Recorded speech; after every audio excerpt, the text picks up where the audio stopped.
My daughter told her friends, "My father died, so he won't come to the wedding." But I came.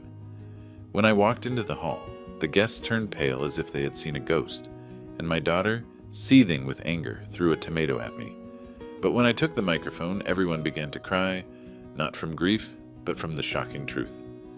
Before we continue, please subscribe to the channel and let us know where you are listening in the comments. Julia's sleek black Mercedes pulled up to my curb with a screech that echoed through the quiet suburban street, gravel crunching under the tires like bones underfoot. I was in the kitchen rinsing a coffee mug when the honk blasted, sharp, impatient, like everything about her these days. I wiped my hands on a dish towel and stepped out onto the porch, the spring air cool against my skin, carrying the faint scent of blooming lilacs from the neighbor's yard. Des Moines in late April had that tentative warmth, but today it felt colder as she climbed out, her high heels clicking on the cracked driveway. "Dad?" she said, not even bothering with a hello. Her voice clipped as she adjusted her designer sunglasses. She looked every bit the successful marketer, tailored blazer, pearls at her throat, hair pulled into a severe bun that screamed control. I forced a smile, gesturing her inside. "Julia, what a surprise. Come in, I just brewed some coffee." She followed me into the kitchen, her eyes scanning the cluttered counters, the faded family photos pinned to the fridge with magnets from vacations long past. One showed her as a little girl, grinning toothlessly beside her mother and me at the state fair. She didn't glance at it. Instead, she set her purse down with a thud and crossed her arms. "Look, Dad, I don't have much time. The wedding's in a month, and, well, I need to talk to you about it." I poured her a cup, sliding it across the table. "Sure, honey. What's on your mind? Need help with anything?" My voice stayed even, patient as always. That's how I'd been since losing Ellen 10 years ago. Steady, for Julia's sake. I'd worked double shifts at the engineering firm to pay for her college, skipped vacations to save for her future, but she just stared at the coffee like it offended her. "No, Dad. Actually, I don't want you there." The words hit like a slap, blunt and unyielding. I froze, mug halfway to my lips. "What do you mean?" She sighed, as if explaining to a child. "Come on, be realistic. My fiancé? His family is elite? Business owners, influencers. The venue's this upscale club downtown. Crystal chandeliers, waitstaff in tuxedos. You'd stick out like a sore thumb in your old suit. It's embarrassing." Her tone sharpened, eyes narrowing. "You look like you've been living under a bridge half the time. No offense, but I can't have that at my wedding." The kitchen seemed to shrink, the air thick with her perfume, something expensive and floral that clashed with the simple smell of my instant coffee. I set the mug down carefully, my knuckles whitening on the edge of the table. "Embarrassing? Julia, I'm your father. I raised you after Mom died. Remember how I used part of the insurance money for your tuition at that fancy marketing school? Skipped meals so you could have those dance lessons?" She rolled her eyes, waving a manicured hand. "Oh, please, not the sob story again. That was ages ago. This is my life now, my big day. I deserve it perfect, without you dragging it down." She pulled the wedding invitation from her purse, a thick cream card embossed with gold, and tossed it onto the table like trash. It skidded toward me, one corner crumpling. Anger bubbled up, hot and unfamiliar. I'd always been the patient one, the fixer. But this? Dragging it down? Is that what I am to you now? A liability? Because I don't drive a Mercedes or hobnob with the rich folks? My voice rose, echoing off the linoleum. I stood, chair scraping back. Julia stepped closer, her face flushing. "Yes, exactly. You're a relic, Dad. Stay home, watch TV, whatever. Just don't ruin this for me." She grabbed her purse, but I blocked the doorway, not aggressively, just enough to make her pause. "You think you can erase me like that? After everything?" A memory flashed, her at 16 sobbing over a broken heart, me holding her through the night. But she shoved past, her shoulder brushing mine roughly. "Get out of my way!" She yanked the door open, the screen banging against the frame. Outside, she spun back, eyes blazing. "And don't even think about showing up. If you do, I will have security drag you out." The engine roared to life as she slammed the car door, tires squealing as she sped off. leaving a cloud of dust that settled slowly on my porch. I stood there, staring at the empty street, the invitation still on the table, like a taunt. My fists clenched, resolve hardening like steel in a forge. This wasn't over, not by a long shot. The silence in the house pressed in after she left, heavy as the fading rumble of her car. I lingered in the doorway for a moment, the cool evening breeze slipping through the screen, carrying the distant hum of traffic from the highway. My heart pounded, not just from anger, but from a clarity I hadn't felt in years. Slowly, I turned back to the kitchen, my footsteps soft on the worn floor. The invitation lay there, mocking me with its elegance. I picked it up, fingers tracing the gold lettering, May 30th, the Grand Hall downtown. A far cry from my modest living room, with its sagging couch and shelves lined with dusty engineering books. I sank onto the couch, the springs creaking under my weight, and reached for the framed photo on the end table. It was one of the last with Ellen, Julia between us, maybe 8 years old, all pigtails and laughter at a picnic in the park. The edges were faded from years of handling, but the smiles were sharp in my mind. I set it in my lap, staring at her young face. "What happened to you, kid?" I muttered to the empty room, my voice low and rough. Memories flooded in, unbidden but insistent. After Ellen's cancer took her, I'd promised Julia everything. "We'll make it, sweetie," I'd said that night in the hospital waiting room, her small hand in mine as machines beeped their farewell. I sold our bigger house downtown to afford the treatments, moved us here to the suburbs where rent was cheaper, worked overtime at the firm designing bridges while my own life crumbled. And when Julia dreamed of college, I dipped into savings, $50,000 earmarked for her future, including that wedding fund I'd set aside. "For your special day," I told her on her graduation, handing over the first check. She'd hugged me then, tears in her eyes. "Thanks, Dad. You're the best." But now, that hug felt like a ghost. I leaned back, the photo cool against my palms. Another flash, her 18th birthday. Me surprising her with a used car I'd fixed up myself. She'd squealed, jumped in, and driven off with friends, waving. I'd waved back, proud. Yet here I was, labeled an embarrassment because I didn't fit her new world of luxury and status.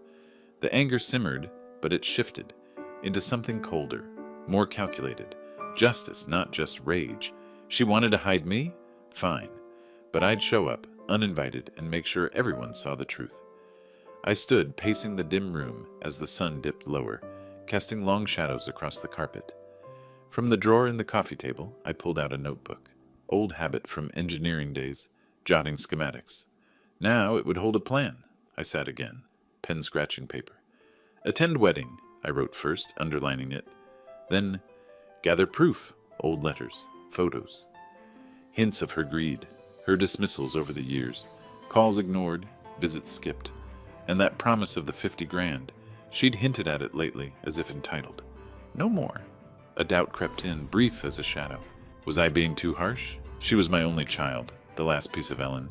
But no, the betrayal stung too deep. I clenched the pen harder, the ink flowing steadier. "Speak at reception," I added, imagining the microphone in my hand, faces turning, not to destroy her, but to reveal. Let her fiancé? Elite crowd see the real Julia. The clock ticked toward evening, the house growing quieter.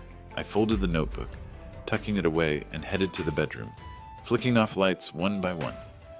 As I lay down, staring at the ceiling cracks that mapped out like forgotten roads, my mind raced ahead. Tomorrow, I'd start preparing. This wedding would be unforgettable, for all the wrong reasons she imagined. The alarm buzzed at dawn, pulling me from a restless sleep where dreams of Ellen and Julia mingled like old photographs in a drawer. I slapped it off, the room still dim with pre-sunrise gray filtering through the curtains. My mind clung to last night's resolve, that notebook tucked under my pillow like a talisman. I swung my legs over the bed's edge, feet hitting the cool hardwood, and shuffled downstairs to the kitchen. The house felt emptier than usual, the silence broken only by the drip of the faucet I'd meant to fix. I started the coffee maker, the gurgle and hiss grounding me as steam rose, carrying that familiar bitter aroma. While it brewed, I pulled my old laptop from the desk in the corner, a clunky thing from my engineering days, screen smudged with fingerprints. I hadn't slept well. thoughts of Julia's words looping like a bad recording. Embarrassing, she'd said. Well, let's see what she's planning without me. I powered it up, the fan whirring like an accusation, and logged into Instagram. Julia's profile popped up first. I'd followed her years ago, though she rarely posted anything personal anymore, just polished glimpses of her life. I scrolled slowly, mug in hand, the hot ceramic warming my palms. Her feed was a parade of perfection. Brunch shots with her fiancé, Alex, at trendy spots downtown, outfit posts in front of mirrored elevators, cryptic teasers about the big day. There, one from a week ago, a close-up of a gold-embossed invitation, cropped just enough to hide details, captioned, "Counting down to forever." Butler Wedding 2025. My stomach twisted. No mention of family, just hashtags and emojis. I clicked through stories, highlights, archived bubbles of excitement. A video clip, her touring a venue, laughing with a planner. "This ballroom is a dream," she gushed in the audio, panning to crystal chandeliers dangling like icicles in a grand hall. I paused it, zooming in on the background, a sign for the Des Moines Marriott downtown, that upscale hotel in the heart of the city. Luxurious, all right, with marble floors and views of the river. Perfect for her elite crowd. I set the mug down, grabbing my notebook from the counter where I'd left it last night. Pen in hand, I jotted, "Venue, Marriott Ballroom, Des Moines. Date, May 30th. The ink flowed steadily, each letter a small act of defiance. Another post caught my eye, a group shot with bridesmaids, all in matching robes, toasting champagne. Julia in the center, beaming, but her eyes looked calculated, like she was curating a brand. "Family and friends making magic," the caption read. "Family?" I snorted softly. Where was I in that magic? A quick flashback hit. Years back, after Ellen's funeral, me handing Julia a check for her first apartment deposit. "This is from Mom's insurance," I'd said. "She'd want you set up right." Julia had hugged me tight then. Now this exclusion felt like a slap. I cross-referenced on Facebook, her profile linked there too. More details emerged.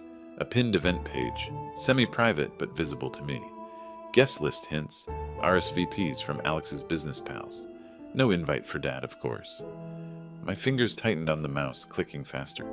A photo of the menu mock-up, caviar starters, filet mignon, all on that 50 grand I'd promised. The thought fueled me. "She's building a fairy tale on lies," I muttered to the empty kitchen, voice low but edged. I noted the time, cocktail hour at 5 p.m., reception following, enough to slip in unnoticed. The idea sparked, but I pushed it down, focusing on facts. One more scroll, a story from her fiancé, tagging the hotel's account. Confirmed, Marriott, May 30th, 2025. Spring blooms outside their windows in the pics, matching Des Moines' late bloom this year. The sun crested now, slanting golden light across the desk, illuminating dust motes dancing like forgotten confetti. I leaned back, notebook filled with scribbles, addresses, times, even a rough guest estimate from likes. This wasn't just attending. It was arming myself. But how far? A whisper of hesitation. Ellen would want forgiveness. No, I shook it off. Justice first. I closed the laptop with a firm snap. The screen's glow fading, but that spark in my eyes? It lingered, pulling me toward the day ahead. That morning's discoveries simmered through the week like coffee left unwarm. Bitter, but keeping me alert. The days stretched in a rhythm of distraction, each one a way to temper the anger without letting it boil over.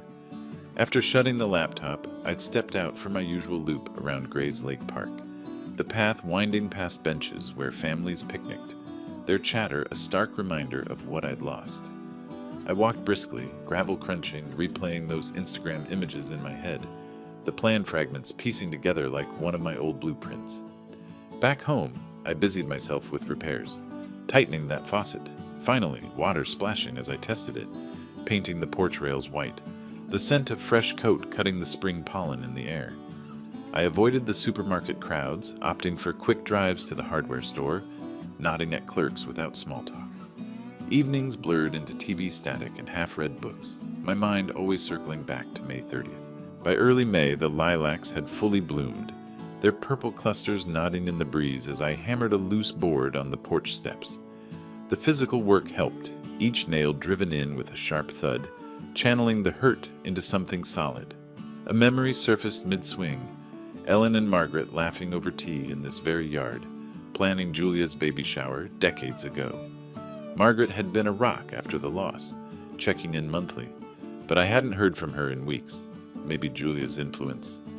Then on that Friday afternoon, as I wiped sweat from my brow and stepped inside for water, the phone rang, its old rotary trill piercing the quiet house like an alarm. I glanced at the caller ID. Margaret. Odd timing. I picked up, cord stretching as I leaned against the counter. Hello? Margaret? Larry? Oh heavens, is that really you? Her voice trembled, laced with disbelief, and a hitch that sounded like she'd been crying. I froze, glass halfway to my lips. Yeah, it's me. What's wrong? You sound shaken.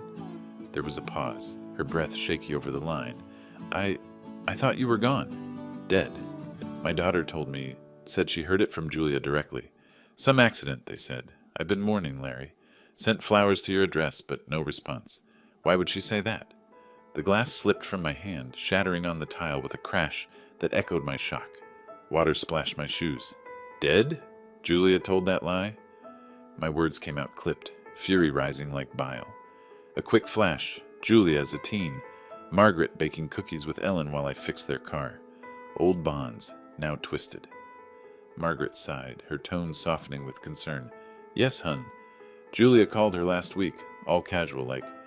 Dad passed suddenly, keep it quiet. My girl believed it. Why wouldn't she?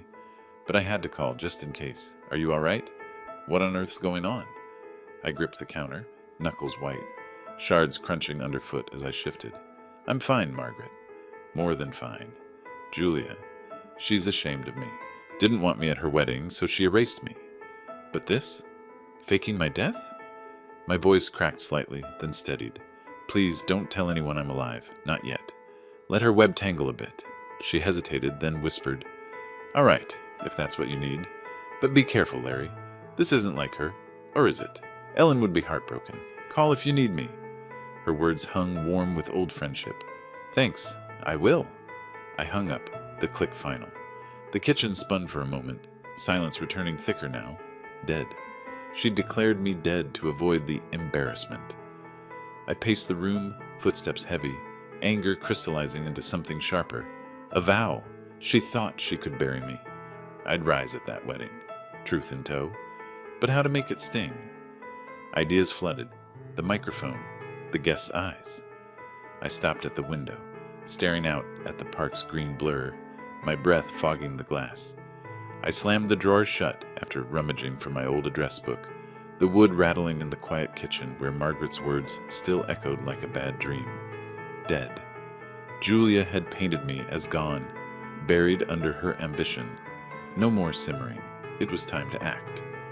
I sat at the computer again, fingers flying over the keys as I searched Wedding Planners, Des Moines, Iowa. The screen filled with options, flashy websites promising dream days, portfolios of smiling couples under chandeliers. One caught my eye. Elegant Affairs, a downtown firm with rave reviews for elite events at places like the Marriott. Their site boasted handling high society nuptials with discretion. Discretion. Ha! If they knew the full story. I picked up the phone, dialing the first number listed. It rang twice before a perky voice answered. Elegant Affairs, how can I help make your day magical? Hello, I said, keeping my tone even, though my grip tightened on the receiver. I'm inquiring about a wedding you're planning for May 30th at the Marriott. Julia Butler and Alex Hargrove. A pause. Sir, we don't discuss client details over the phone. Can I take a message? I pressed. It's urgent. Family matter. Could I speak to the manager? She transferred me after a hesitant one moment. The hold music tinkled like wedding bells, mocking. Then a brisk woman's voice.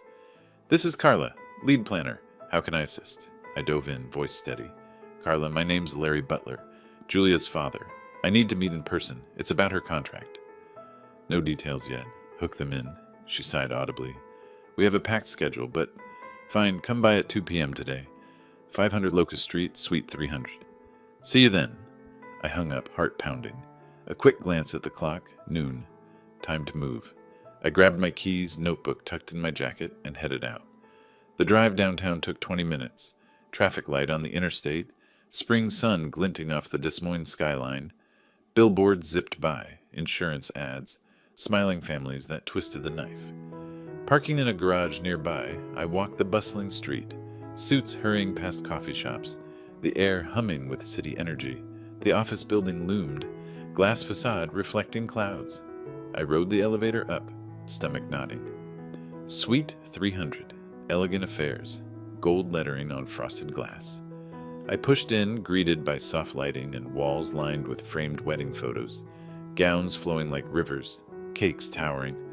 Carla emerged from a back room, mid-40s, sharp bob haircut, clipboard in hand.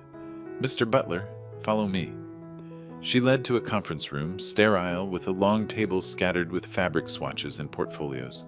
We sat, her arms crossing expectantly. I leaned forward, pulling out the invitation Julia had tossed. "Carla, Julia's my daughter. She told me not to come to her wedding, said I'd embarrass her. Then I learned she's spread that I'm dead. To friends, family, all to avoid me at her perfect day." Her eyes widened briefly, sympathy flickering before professionalism snapped back. "That's unfortunate. But how does this involve us?" "Drop her contract," I urged, voice rising slightly. "She's building this on lies. I funded half her life, college, that 50 grand for the wedding after my wife died." A flash. Julia at Ellen's grave, me promising, "We'll honor Mom with your dreams, now this." Carla shook her head, lips pursing.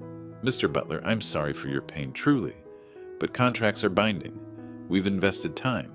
Vendors booked. Ethics aside, it's business. We can't cancel without cause, and family disputes aren't it." I stood, chair scraping. "So you'll enable her deceit?" "It's not our place to judge." Her tone softened. "Talk to her, or a lawyer. But we proceed." Defeated but not broken, I nodded curtly and left, the door clicking shut behind me. Back in the car, engine humming as I merged into traffic, frustration boiled. That refusal stung, but it sharpened my edge. Sabotage the planners? No. Something subtler. As a billboard for a bank flashed by. "Secure your future?" An idea flickered. That money. My ace. I gripped the wheel tighter, the suburbs approaching. Pulling into my driveway, the house looked smaller, more isolated under the afternoon sun. I tossed my keys onto the kitchen table with a clatter, the sound echoing my unresolved ire from the drive. Carla's words looped, business over family. Fine, I'd play that game too. I sank into the study chair, the old desk lamp clicking on with a soft hum, casting a warm glow over the cluttered surface. The computer booted up slowly, fan whirring like my racing thoughts. Facebook this time, deeper dive into Julia's facade. I logged in, notifications pinging, old friends likes, nothing from her. Her profile loaded, polished as ever. I scrolled past engagement photos, the ones that airbrushed out any hint of roots. Then there it was, a post from 2 days ago, a photo of a flickering candle against a dark background, flame dancing like a lie. Caption, "Rest in peace, Dad. Gone too soon, but your memory lives on." Hundreds of likes, comments flooding in like sympathy cards at a fake funeral. My breath caught. I clicked expand, eyes scanning. "Oh, Julia, so sorry.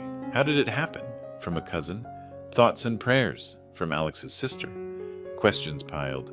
"Will you postpone the wedding?" Must be devastating so close to the date. Her reply, pinned at the top. "Thanks, everyone. It hurts. But Dad would want us to celebrate life. The wedding's on, bigger and louder than ever. He'll be watching from above." Emojis masking the chill. I muttered, "Watching from above? You wish." Fury surged, hot and precise, bigger and louder, on my dime. A memory crashed in. Ellen's funeral, rain pattering on the casket as I pulled Julia aside. "That insurance money? Half for your future, college, wedding. 50,000 when the time comes." She'd nodded, eyes wet. "Love you, Dad." Now this candle mocked it all. I zoomed in on the photo, the wax dripping like false tears. Comments kept coming. "Strong woman? Can't wait for the pics," each one a brick in her wall of deception. My mouse hovered over the reply button, tempting to shatter it now, but no. Timing was key. That money. She expected it wired soon, no doubt. Withhold it or use it as bait. I leaned back, screen's blue light etching shadows on my face. This wasn't just hurt, it was ammunition. Staring at her smiling profile pic, the plan began to solidify, confront her world, but on my terms. The cursor blinked, waiting. Those images from Julia's Facebook post lingered over the next few days, flickering in my mind like that fake candle flame as I went about my routines, mowing the lawn under the mid-May sun, the grass clippings sticking to my shoes, or tinkering with an old radio in the garage, static crackling like unresolved tension. The anger had cooled into a steady burn, one that fueled quiet preparations rather than explosions. I'd even started a folder on my desk, clippings of her posts, notes on the venue, a rough timeline leading to May 30th. It felt like engineering a bridge again, careful calculations to bear the weight of truth. I was midway through fixing a sandwich in the kitchen that Thursday afternoon, the bread knife slicing tomatoes with rhythmic thuds, when the phone rang. Its insistent trill cut through the quiet house, pulling me from my thoughts. Afternoon light slanted through the window, casting long shadows across the counter where crumbs scattered like forgotten clues. I wiped my hands on a towel, glancing at the caller ID. Julia. My pulse quickened, not with fear, but anticipation. After her lies, what could she want? I let it ring twice more, drawing a breath, then picked up. "Hello?" I said, voice even, leaning against the counter as the cool tile pressed through my socks. "Dad? Oh, thank God you're there." Her words tumbled out frantic, laced with a desperation I'd never heard from her before. No greeting, just urgency. "Look, I need to talk about the money. The $50,000 you promised Mom would go toward my wedding. The venue and catering bills are due next week, and Alex's family is fronting their share. But I counted on yours. Can you wire it today? Please, it's crunch time." I paused, the knife still in my hand, its blade glinting under the light. A quick flash hit me, Ellen in her hospital bed, weak but insistent, gripping my arm. "Promise me, Larry, half the insurance for Julia's dreams, college, her big day." I'd nodded, tears blurring her face. "I promise." Now, Julia's voice pulled me back, pleading yet edged with entitlement. "No, Julia," I replied calmly, setting the knife down with a soft clink. "I'm not sending a dime." "What? Why not?" Her tone sharpened, panic cracking through like ice under weight. "You promised. This is my wedding. Everything's booked. Without that money, it could fall apart. The Marriott's deposit is non-refundable, and the caterers... Dad, don't do this. You're being selfish." Selfish. The word hung there, absurd after her deceptions. I paced to the window, cord stretching, staring at the neighbor's blooming garden, where lilacs nodded mockingly. Selfish? Coming from the one who buried me alive with her lies? Telling everyone I'm dead so I wouldn't embarrass your perfect day? I saw your post, the candle, the condolences. You think that erases what I did for you? She sucked in a breath, audible over the line, then fired back. "Oh, come on, that was just damage control. You threatened to show up anyway. What was I supposed to do? Let you ruin it in your ratty clothes? This is my life now. Alex, the connections. Without that money, it'll collapse, and it'll be on you. Mom would hate this. Hate you holding it over me like some grudge." Her voice rose, accusatory, but it wavered at the edges, revealing cracks. I gripped the receiver tighter, my breathing steady as empowerment surged. Another memory, her college graduation, me handing the first check, her brief hug before dashing off to celebrate with friends. Greed had always lurked, but now it was bare. Mom would hate the lies, Julia. You crossed the line. No money. Fix your mess yourself. You can't. Wait, Dad. Please. Think about it. I'll invite you, okay? Just send the wire. Desperation peaked, her words rushing like a dam breaking. I stopped pacing, a sense of control washing over me, cool and firm. Goodbye, Julia. I hung up, the click decisive, echoing in the silent kitchen. Setting the phone down gently on the counter, I exhaled, watching dust motes dance in the fading light. Her panic lingered in the air, a validation that shifted the power. For the first time, I felt the scales tipping, but what would her next move be? My mind turned to the folder on the desk, ideas brewing as the sandwich sat forgotten. A few days later, with Julia's desperate call still echoing faintly in my thoughts, I pushed a shopping cart through the aisles of the Hy-Vee supermarket, on the edge of Des Moines. Mid-May had brought warmer breezes, but inside, the air was cool and humming with fluorescent lights, shelves stacked high with produce that gleamed under the glare.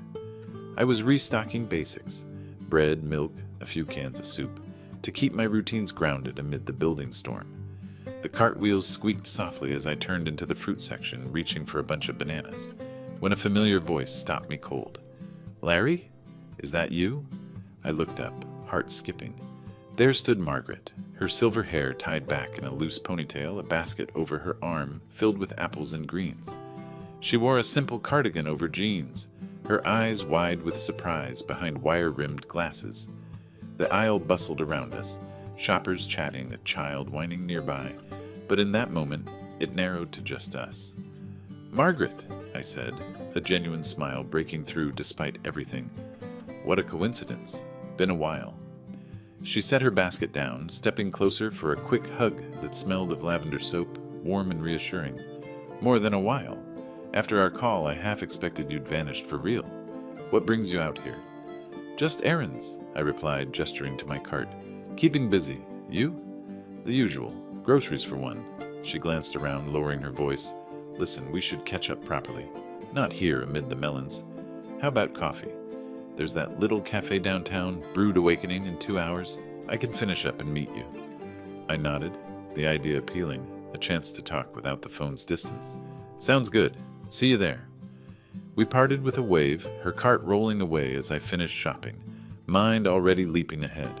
The drive downtown took 15 minutes, traffic light on the tree-lined streets where spring leaves rustled. I arrived early at the cafe, a cozy spot with exposed brick walls and the rich aroma of fresh grounds wafting from behind the counter. I claimed a corner table by the window, ordering black coffee that steamed in a ceramic mug, its heat seeping through as I waited, nerves tingling faintly. Margaret arrived right on time, sliding into the seat opposite with a smile. "Punctual as ever, Larry." She ordered a latte and we eased into light chatter, weather updates, her garden blooming with tulips, my porch repairs. Laughter came easy over a shared memory. Ellen and her baking disasters, flour everywhere in our old kitchen while Julia giggled from the doorway.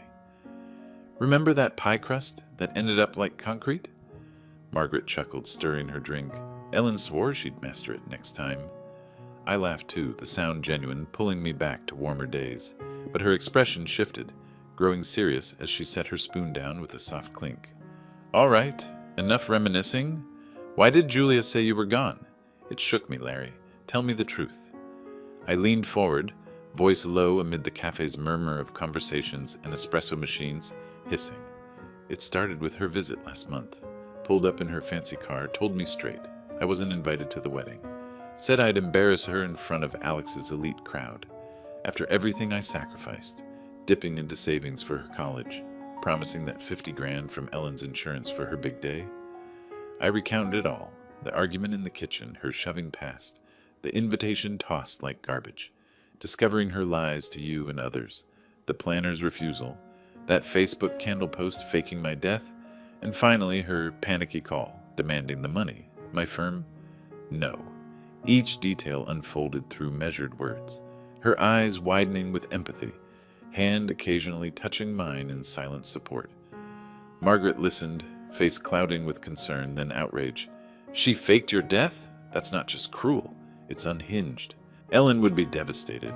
Denying her the funds is a start, but it's not enough, Larry. Her true colors need to be shown publicly. At the wedding, perhaps?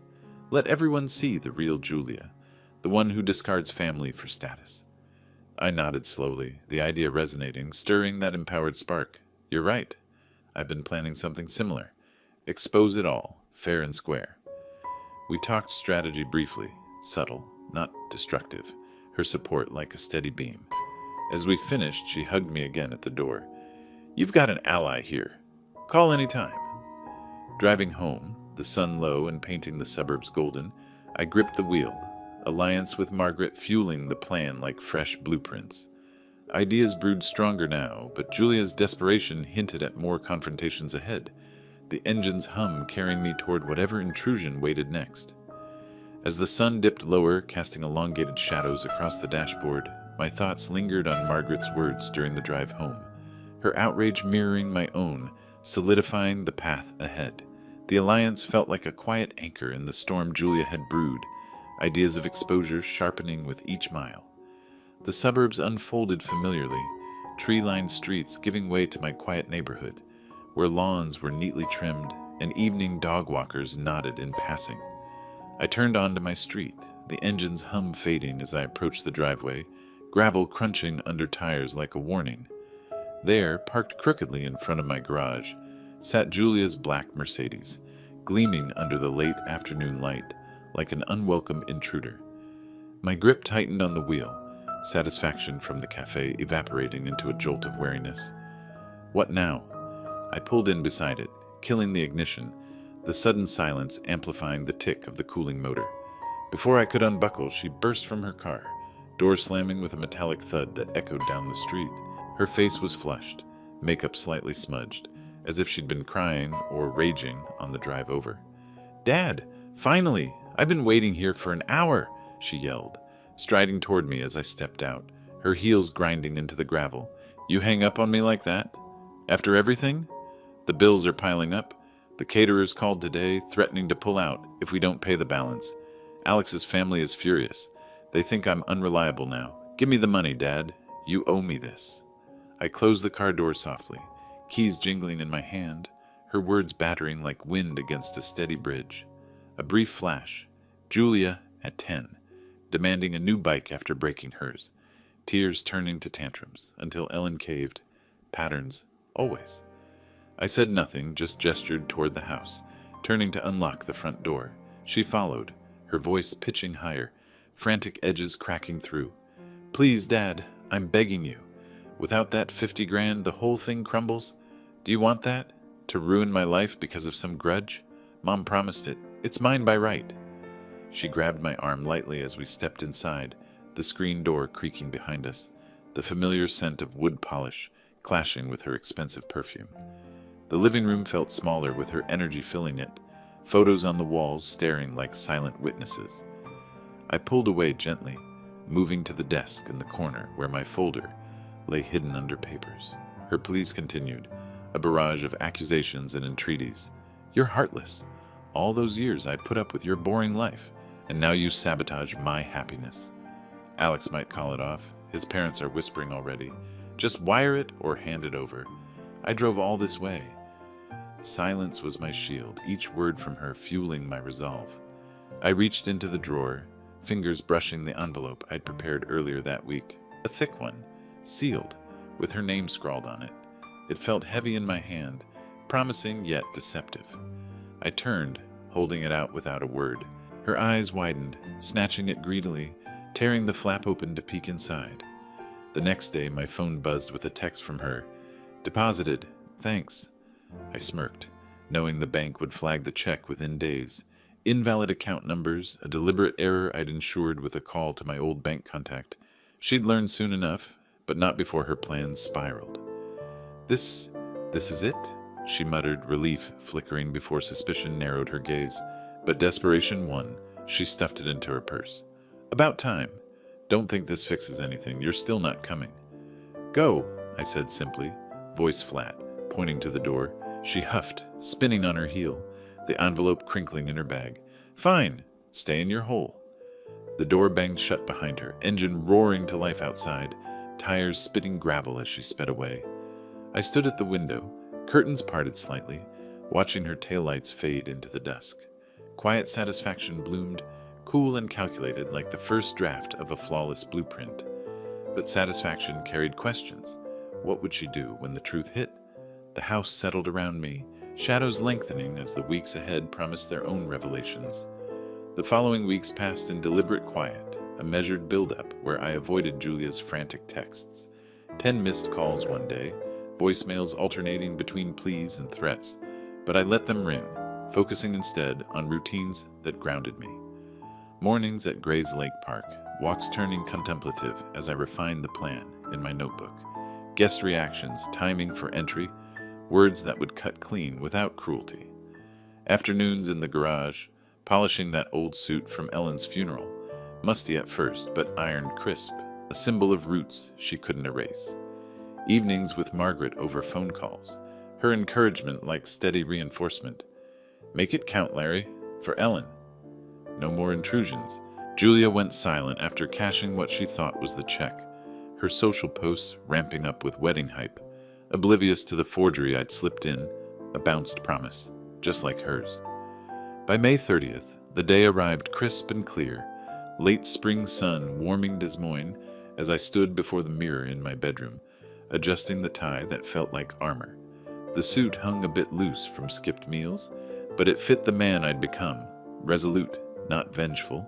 A memory surfaced, our family at the state fair, Julia on my shoulders waving a cotton candy wand, laughter pure before ambition soured it. I shook it off, grabbing the folder of proofs, photos, letters, that fake check receipt, and headed out. The drive downtown was radio silent, traffic thickening near the Marriott, where valets in crisp uniforms directed luxury cars to the lot. I parked a block away, heart steady, slipping the folder into my inner pocket like a hidden schematic. Approaching the grand entrance, marble steps gleaming under chandeliers visible through glass doors, I blended with arriving guests, tuxedos and gowns flowing like a river of status. But at the door, security loomed. 2 burly men in black suits, checking invitations against a tablet. "Invitation, sir?" one asked, eyeing my outdated attire with a raised brow. I patted my pockets feignedly. "Must have left it in the car. I'm the bride's father, Larry Butler." The other snorted softly. "Nice try. We've got orders about potential crashers. Move along." Denied.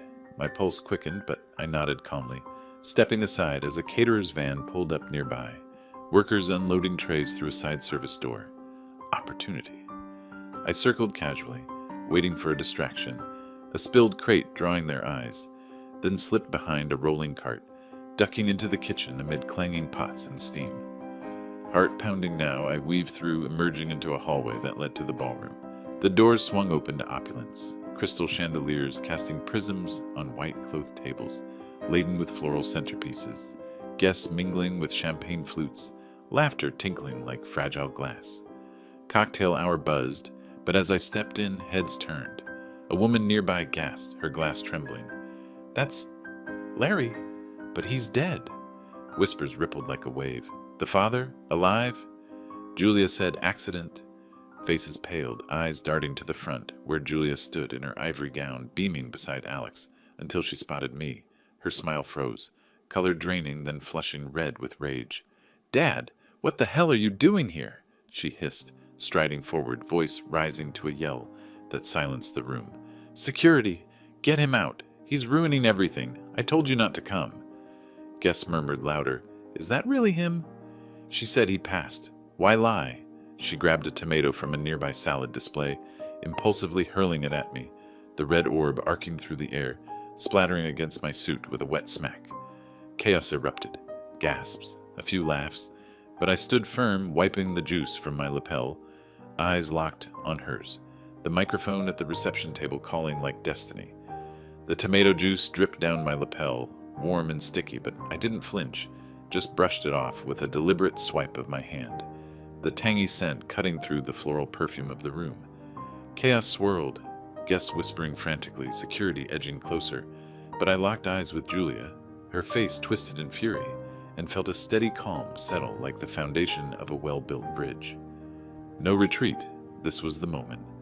I strode forward through the parted crowd, footsteps echoing on the marble floor, chandeliers above flickering like hesitant stars as heads turned in stunned silence. Reaching the stage, I picked up the microphone from its stand, the cool metal grounding me, a faint feedback hum slicing the tension. Julia lunged a step, hissing under her breath, "Stop this now! You're destroying everything." But I tapped the mic gently. Thump, thump, drawing all eyes, the room falling into a hush, broken only by a distant clink of glass. "Ladies and gentlemen," I began, voice even, carrying through the speakers like a quiet confession. "I'm Larry Butler, Julia's father, or at least I was until she decided otherwise." A murmur rippled, a woman in pearls dabbing her eyes already. A quick flash hit, Ellen's hand in mine at Julia's birth, promising a life of support. I pushed on. "A month ago, Julia came to my home, not to invite me to this beautiful day, but to ban me. Said I'd embarrass her in front of all you fine folks. My old suit, my simple life, too much of a relic for her elite world. Guess echoed sharper now, guess shifting uncomfortably as Julia interjected, voice cracking with panic. That's not true. He's lying to sabotage me. Get him out. Her hands trembled, clutching her gown, but I continued, unflinching. But that wasn't enough. To keep me away, she spread a lie. That I'd died, suddenly gone in some accident, all so she could curate this perfect fairy tale without the inconvenient truth of where she came from. The room erupted in whispers. She said he passed. Why fake it? A man near the front shaking his head, tears welling as sympathy built like a wave. I pulled the folder from my pocket, holding up a photo of young Julia with Ellen and me, the edges worn.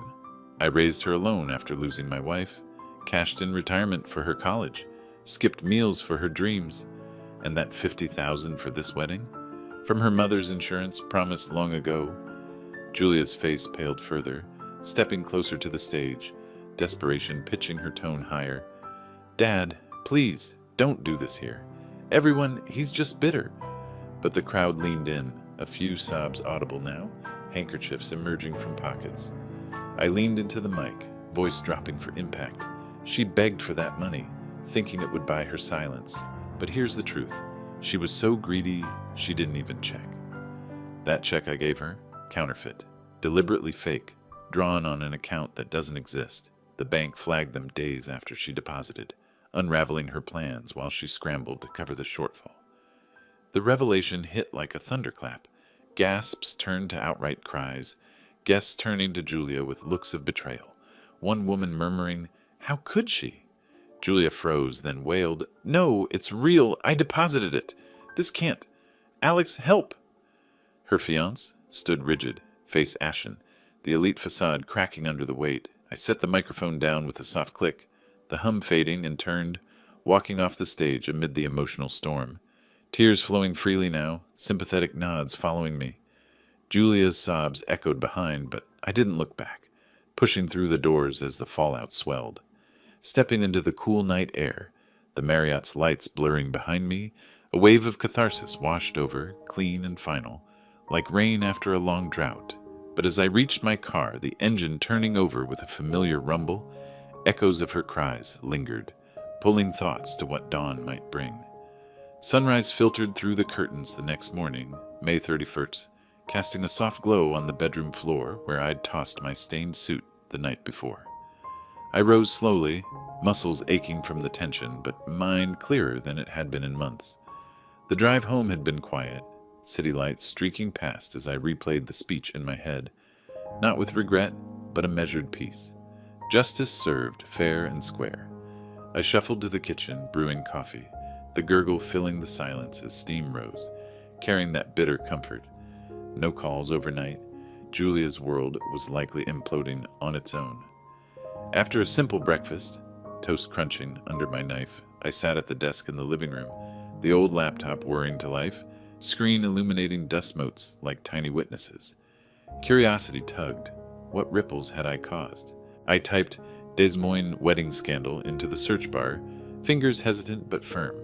Headlines popped up immediately, local news sites buzzing with the story, viral in the small pond of Iowa gossip. One from the Des Moines Register caught my eye.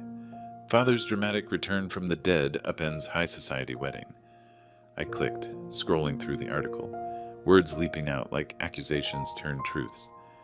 Eyewitnesses report Larry Butler, presumed deceased by the bride herself, crashed the reception at the Marriott downtown, revealing a web of lies, including a fake death and counterfeit funds meant for the lavish event.